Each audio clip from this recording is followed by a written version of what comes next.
You've certainly heard of Los Angeles' Cecil Hotel if you enjoy dark, spooky tales and scary surroundings.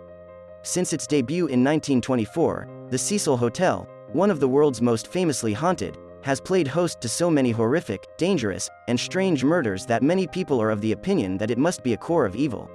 In the hotel, at least 16 people are assumed to have passed away, including murder victims, suicide victims, and those who died for unknown reasons. It was the subject of the Netflix documentary Crime Scene, The Vanishing at the Cecil Hotel, which included Canadian student Elisa Lam, 21. Elisa Lam checked into the Cecil Hotel in 2013 while on her own adventure along the U.S. West Coast.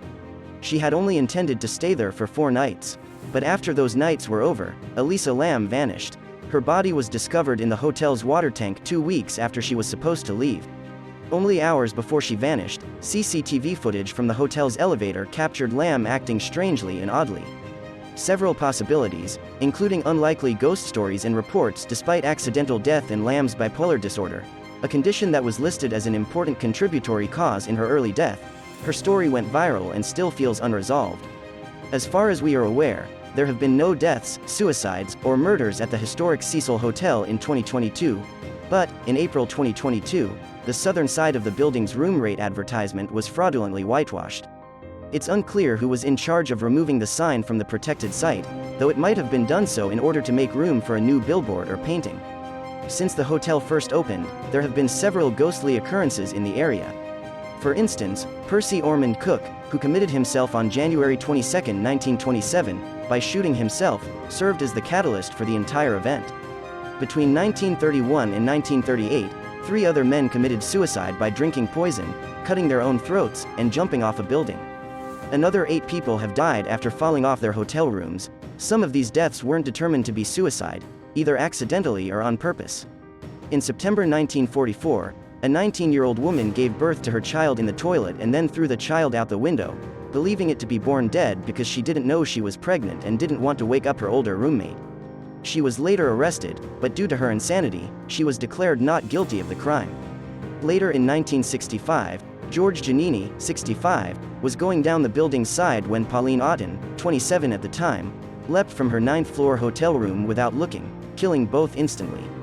A local woman who was well known among the community for feeding pigeons was discovered sexually abused, viciously stabbed, and strangled.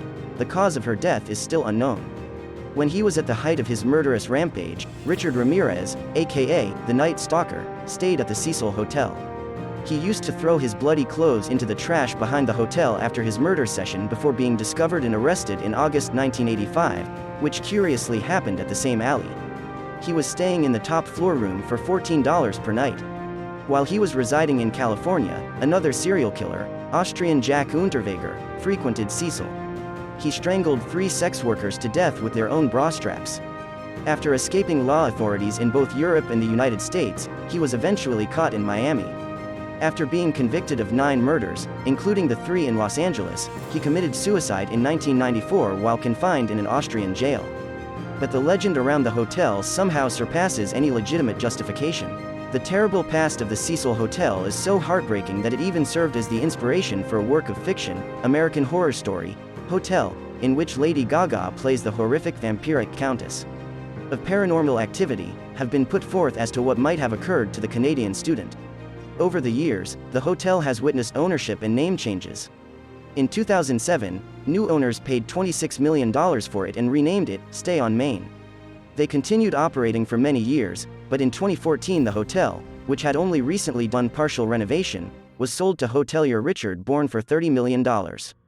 Since 2017, when construction on renovations to the famous hotel valued at $100 million started, it has been closed. The Los Angeles City Council granted the Cecil Hotel Historic Cultural Landmark status the same year. Even stranger still, Richard Bourne, the building's owner, and the Skid Row Housing Trust have just partnered to reopen the historic structure as an affordable housing development. The 600 hotel rooms have been transformed into rental units with shared kitchen areas, laundry facilities, and a recreation area that is reportedly situated on the same roof where Elisa Lam's body was discovered. In order to qualify for one of the Cecil Hotel's flats, a person must earn between 30% and 60% of the area's typical income. The project's goal is to combat the rising rate of homelessness in Skid Row, Los Angeles. but only time will tell if this successful rebranding will be able to change the iconic hotel's terrible reputation. It's comforting to know that the Cecil Hotel is now occupied by real people, not simply the ghosts that many inquiring visitors have seen gazing through its windows. I hope you enjoyed this spooky story. Please like and subscribe to the Spooky Secrets channel, and stay tuned for thrilling and mysterious stories from all over the world.